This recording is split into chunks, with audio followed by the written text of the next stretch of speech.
Welcome to public service academy. మనం ఈ APPSC FBO and ABO assistant beat officer సంబంధించిన materials, books, PDFs వాటి గురించి డిస్కస్ చేస్తూ ఉన్నాం.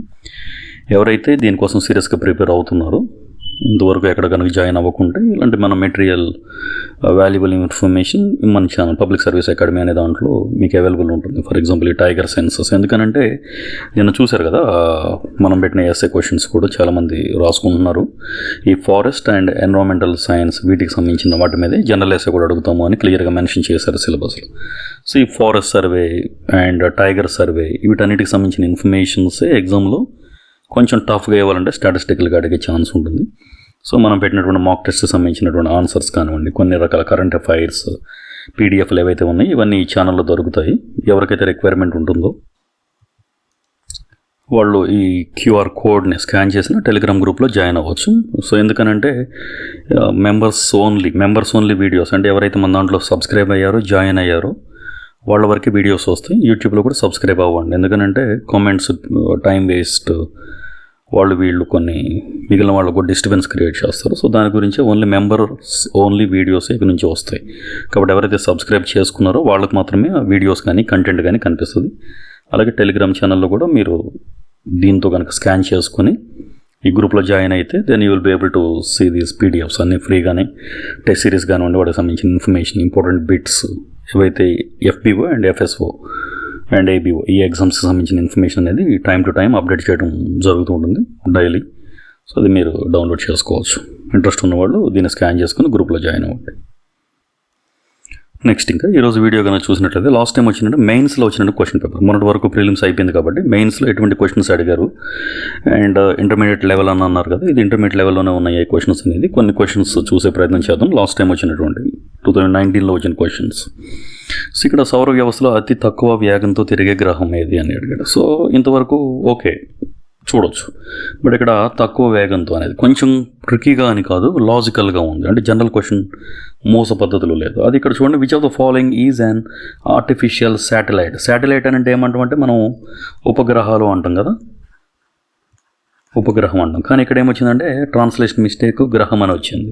సో ఇది కంప్లీట్గా మిస్టేక్, మీరు మిస్ అయ్యే ఛాన్స్ ఉంటుంది. ఆర్టిఫిషియల్ శాటిలైట్ అని అంటే భాస్కర్ మనం పంపించినటువంటి ఉపగ్రహం అని చెప్పుకుంటాం. బట్ ఇక్కడ తెలుగులో ఇది ఒక దరిద్రం ఇది ఎగ్జామ్స్లో, బట్ తప్పదు, ఎందుకంటే ఇంగ్లీష్నే కన్సిడర్ చేస్తారు కాబట్టి మేము తెలుగే చూసుకుంటాము అని అనుకోవడానికి లేదు ఛాన్స్, చదవాల్సిందే. సో ఇటువంటి కొన్ని మిస్టేక్స్ ఉంటాయి, వీటితో కొంచెం కేర్ఫుల్గా ఉండడానికి ట్రై చేయండి. ఇది మీ బెనిఫిట్ కోసమే కదా.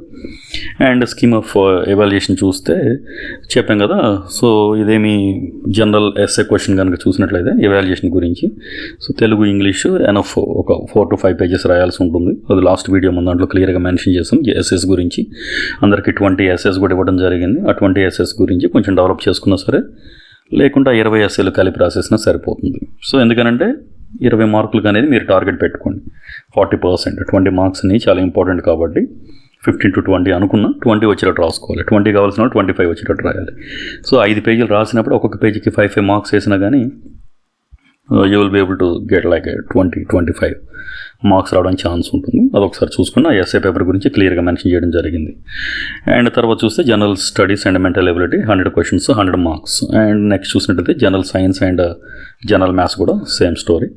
దెన్ నెగిటివ్ మార్క్ ఉందనేది మర్చిపోకూడదు. Okay right. Next so last time చూసాం ఇది 113 వచ్చినటువంటి ఓఎంఆర్ షీట్ ప్రిలిమ్స్లో వస్తే మెయిన్స్లో వస్తాయంటే ఎస్ డెఫినెట్గా వస్తాయి, ఎందుకంటే ప్రిలిమ్స్ మెయిన్స్ సేమ్ సిలబస్ కదా, అక్కడ ఇచ్చిన సిలబసే ఇక్కడ ఉంది. వీళ్ళు ఇంకా మ్యాథ్స్ చేశారనుకోండి ఇంకా ఎక్కువ వస్తాయి. లాస్ట్ టైం వెళ్ళి డైరెక్ట్గా రాశారు వీళ్ళు, గ్రూప్ 2 క్యాండిడేట్స్ ఉంటారు కదా.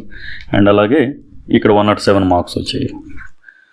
సో మళ్ళీ వీళ్ళందరూ నెక్స్ట్ టైం కంప్లీట్ అవుతారు, 1:1లో ఉంటారు. అది వేరే వీడియోలో డిస్కస్ చేసి మనం ఒకసారి వీళ్ళతో మీరు కంప్లీట్ అవ్వాలి. 45 to 65 చాలామంది ఉన్నారు కాబట్టి 80% ఇక్కడే ఉన్నారు. 45 to 65 దగ్గరే ఎక్కువ ఉన్నారు. 75 వరకు 90% ఉన్నారు మన దగ్గర ఉన్న ఇన్ఫర్మేషన్. అలాగే మనం అనుకున్నట్లే కట్ ఆఫ్ అనేది కూడా 55-80% దాటదు అనుకున్నాం, దాటలేదు కట్ ఆఫ్. క్లారిఫై చేసుకోండి. 53 వచ్చిన వాళ్ళు మన కమెంట్స్లో పెట్టారు క్వాలిఫై అయ్యాము అని, 58 వచ్చిన వాళ్ళు కూడా పెట్టారు క్వాలిఫై అయ్యాము అని.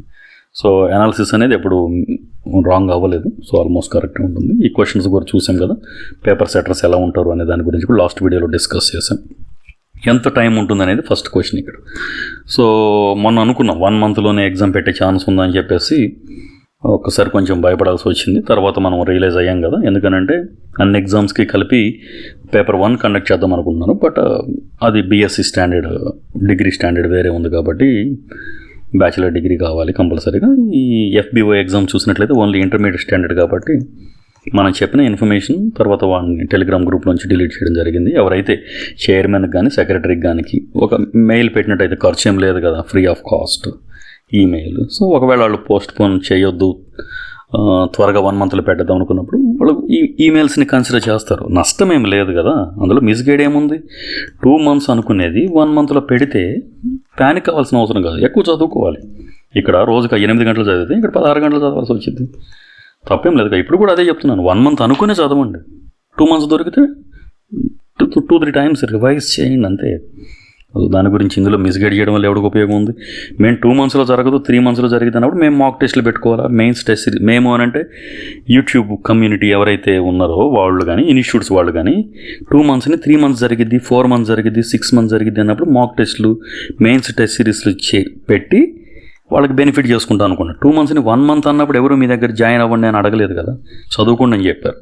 Get the difference. ఓకే, అది చూడండి. ఎవరైనా అది మీ బెనిఫిట్ కోసమే వాళ్ళకి అందిన ఇన్ఫర్మేషన్, మాకు అందిన ఇన్ఫర్మేషన్ బట్టి చెప్పాల్సి వచ్చింది వాళ్ళు, అంతే. Right, yeah. సో ప్రతిరోజు కౌంట్ అవుద్ది, ఎప్పుడు పెడతారు ఎగ్జామ్ తెలియదు కాబట్టి యాక్టివ్ ప్రిపరేషన్ మోడ్లో ఉండండి. అండ్ డైలీ రివిజన్ అనేది చాలా ఇంపార్టెంట్, ఎందుకంటే 113, 107 వచ్చిన వాళ్ళ గురించి నేను మాట్లాడుతున్నాను, వాళ్ళ దృష్టిలో పెట్టుకొని, అంతే తప్ప అది మీకు ఉపయోగపడుతుంది అనుకుంటే ఫాలో అవ్వండి అంతే. And environment and sustainable development గురించి కానీ చూస్తే, సో ఇక్కడ ఒక ఎస్ఏ కనుక రాసేటప్పుడు, ఎందుకంటే మీకు అందులో క్లియర్గా మెన్షన్ చేశారు. ఏం మెన్షన్ చేశారు? ఫారెస్ట్ అండ్ పర్యావరణం గురించి మాత్రమే ఎగ్జామ్లో ఎస్ఏలు వస్తాయని అన్నారు. సో ఇదే ఫారెస్ట్ అండ్ ఎన్విరాన్మెంటల్, పర్యావరణం మరియు అడవుల గురించే ఎస్ఎస్ వస్తాయని క్లియర్గా మెన్షన్ చేశారు కాబట్టి ఎవరైతే ఎస్ఏ రాస్తున్నారో వాళ్ళకి ఇంకొక idea, just introduction idea, 1 type of idea ఏంటంటే 3 shifts in natural resources, sustainable development కనుక చూసినట్లయితే గత 400 సంవత్సరాల్లో జరిగినటువంటి మార్పులు. అగ్రికల్చర్ కమ్యూనిటీ అంటే వ్యవసాయ దాని నుంచి పారిశ్రామిక దానికి షిఫ్ట్ అయింది. రూరల్ అంటే గ్రామీణ ప్రాంత దాని నుంచి అర్బన్, పట్టణీకరణ అనేది పెరిగింది. ఇది సెకండ్ది. లైవ్లీహుడ్ టు వెల్బీయింగ్, ఏదో బ్రతుకుతున్నాం అనే దాని గురించి కంటే స్టాండర్డ్ ఆఫ్ లివింగ్ పెరిగింది. సో కాలనైజేషన్, బ్రిటిష్ వాళ్ళు ఉన్నప్పటి నుంచి ఎలా ఉంది ఫస్ట్ది, తర్వాత infrastructure second, and societal notions of progress third.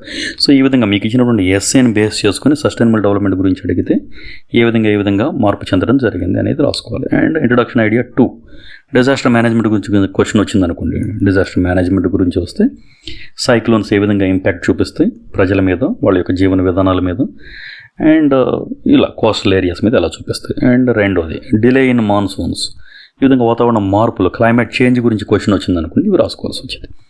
వాతావరణ మార్పులు జరిగినప్పుడు సొసైటీ ఏ విధంగా దెబ్బతింటుంది, కుటుంబాలు ఏ విధంగా ఇబ్బంది పడుతూ ఉంటాయి అన్నదాన్ని, అంటే మీకు ఇచ్చినటువంటి ఎస్ఏ ఏంటి అనేది క్లియర్గా చూడండి. అనలైజ్ అంటున్నా, కామెంట్ అంటున్నా, క్రిటిసైజ్ అంటున్నా, దాని గురించి సో డిస్క్రైబ్ అంటున్నారు అని చూసుకుని దాని ప్రకారం రాసుకోవాల్సి వచ్చింది. అండ్ నెక్స్ట్ చూసినట్లయితే సో దీని గురించి ఇప్పుడు ఫర్ ఎగ్జాంపుల్ క్లైమేట్, ఎన్విరాన్మెంట్ గురించి కదా మనం మాట్లాడేది, ఎవరెవరు ఏమేమి అన్నారు, వీళ్ళు తత్వవేత్తలు ఉంటారు కదా, వాళ్ళ గురించి చూడాలి. సో ఇక్కడ వీళ్ళు ఏం చెప్పారు, గ్రేట్ కొటేషన్స్, కోట్స్ రాయమన్నాం కదా, ఇది వీటికే ఎక్కువ మార్క్స్ వస్తాయి. డైరెక్ట్ 1 mark పడిపోతుంది. 15 marks మీకు కావాలి, 20 marks మీకు కావాలంటే the greatest threat to our planet, అతి పెద్ద భయంకరమైనటువంటి ప్రమాదం ఏంటి మన గ్రహానికి, భూగ్రహానికి అని అంటే, is the believe that some one else will save it, ఎవరో ఒకళ్ళు వచ్చి రక్షిస్తారులే అనేదే ఈ భూమికి పెద్ద థ్రెట్, భయంకరమైనటువంటి ప్రమాదం అని చెప్తున్నాడు. ఎవరు చెప్పారంటే రాబర్ట్ స్వాన్ అని అతను చెప్పాడు. ఇతను ఒక్కడే both north and south poles మీద ఫస్ట్ టైం నడిచిన పర్సన్ తను చెప్పాడు. అంటే తను ఏమో చూశాడు అక్కడ మంచు కరిగిపోవడం కానీ ఇవన్నీ వాటి గురించి. అదే గాంధీ గారు ఏం చెప్పారు అంటే, the world has enough for every once need, ప్రతి ఒక్కళ్ళ అవసరానికి సరిపోతుంది ప్రపంచం, but not enough for every once greed, వాళ్ళ యొక్క మొత్తం ఎక్స్ప్లాయిటేషన్ చేసే గ్రీడినెస్కి సరిపోదు అని చెప్తున్నారు. ఇక్కడ చెప్పారు. ఇది ఇంకోటి బాగుంది చూడండి. తర్వాత if you think the economy is more important than the environment, వాతావరణం పర్యావరణం కంటే ఆర్థిక వ్యవస్థ, ఎకానమీ, మనీ ఇంపార్టెంట్ అంటే నేను అంటున్నాడు. మనీ కౌంట్ చేసేటప్పుడు మీ శ్వాసని హోల్డ్ చేసి పట్టుకోండి. ఫ్రెష్ ఎయిర్ మీకు అవసరం లేదు, పర్యావరణం మీకు అవసరం లేదండి. ఇది ఎవరైతే అవసరం అనుకుంటారో 2 మార్కులు ఎక్కువ పడాలి, టెన్షన్ పడకూడదు, ఈజీగా అయిపోవాలి అని అనుకున్న వాళ్ళు ఈ కొటేషన్స్ని, ఈ కోట్స్ని మెన్షన్ చేయండి ఎస్ఏలో. అండ్ ఆ పర్సన్ నేమ్ కూడా అక్కడ డెఫినెట్గా రాయాలి, ఎందుకంటే ఆ కోట్ మీరు ఇవ్వనప్పుడు ఎవరైతే ఇచ్చారో దాన్ని మెన్షన్ చేయడం అనేది రిఫరెన్స్ కింద చాలా ఇంపార్టెంట్.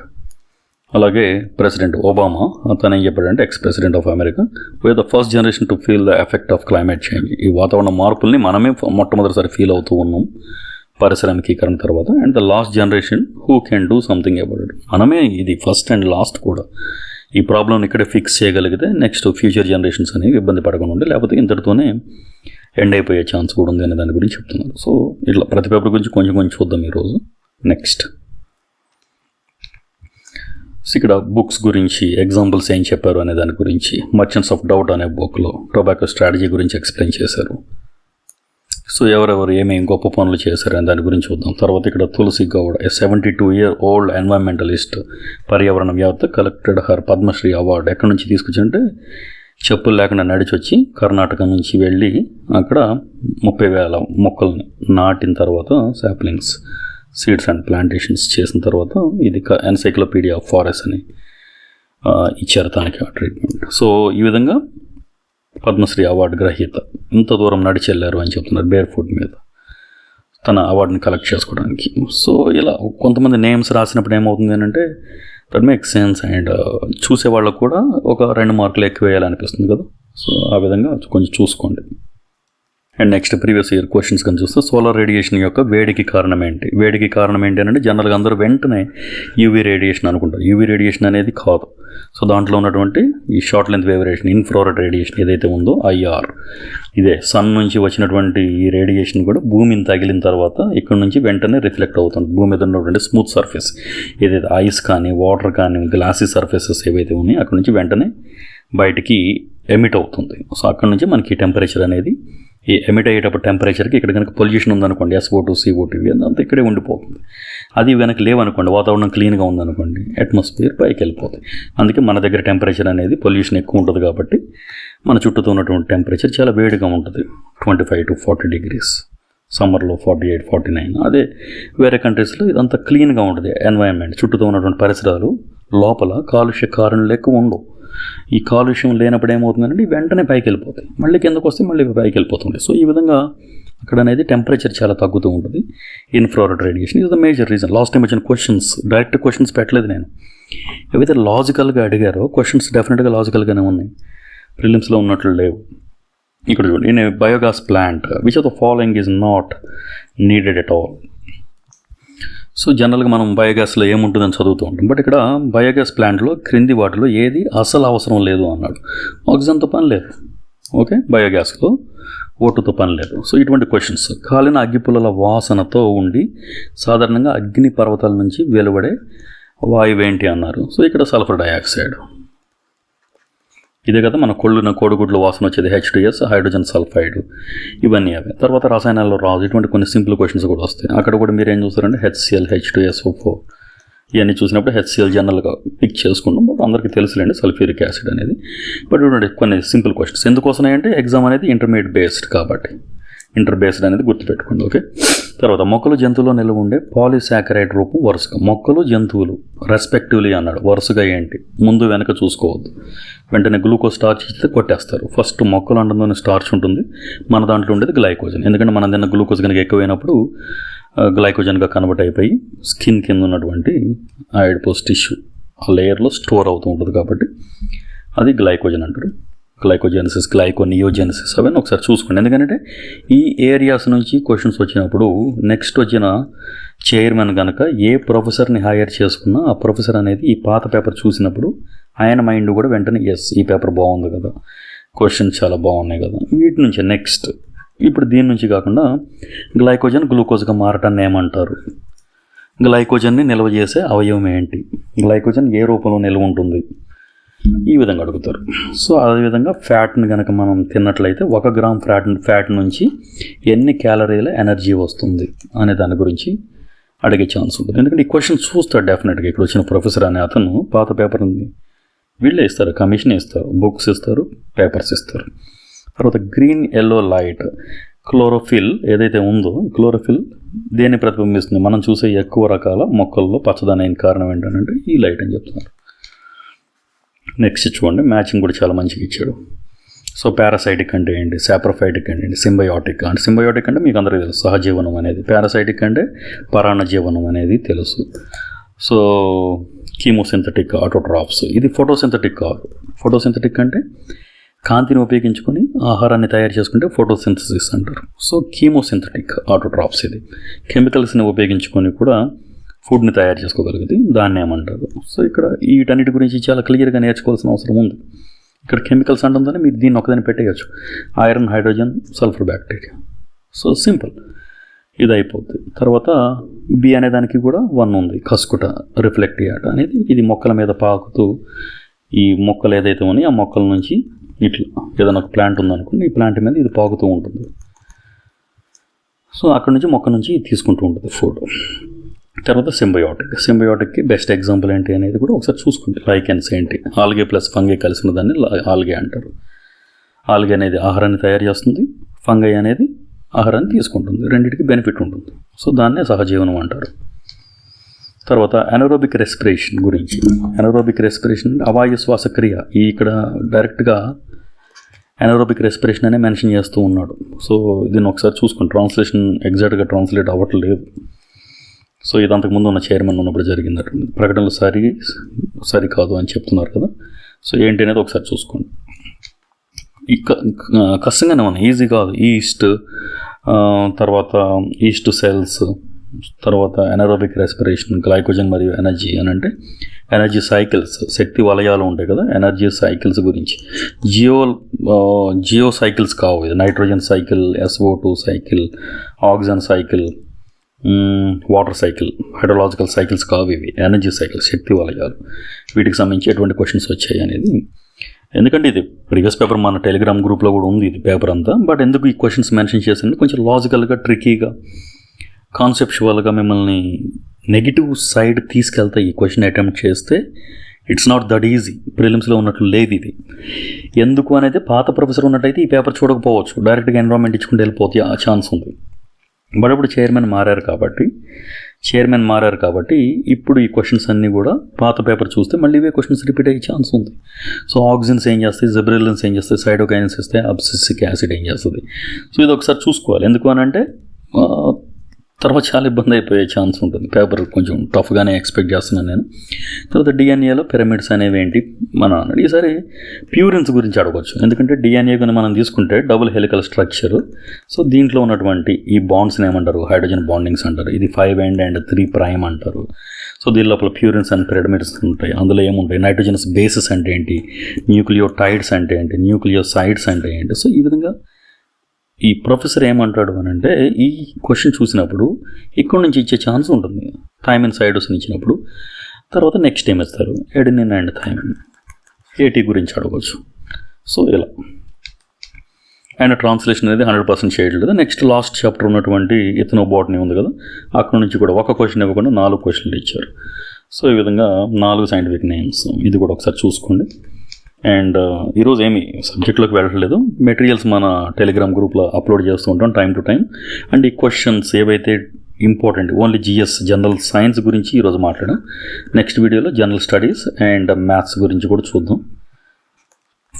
లాస్ట్ టైం వచ్చినటువంటి లాస్ట్ టైం నా 2019లో వచ్చినటువంటి పేపర్లో క్వశ్చన్స్ ఎంత ట్రాప్స్ ఉన్నాయి, ఏ విధంగా మిస్గైడ్ చేసి ఇబ్బంది పెట్టే విధంగా ఉన్నాయి అనే దాని గురించి చూద్దాం.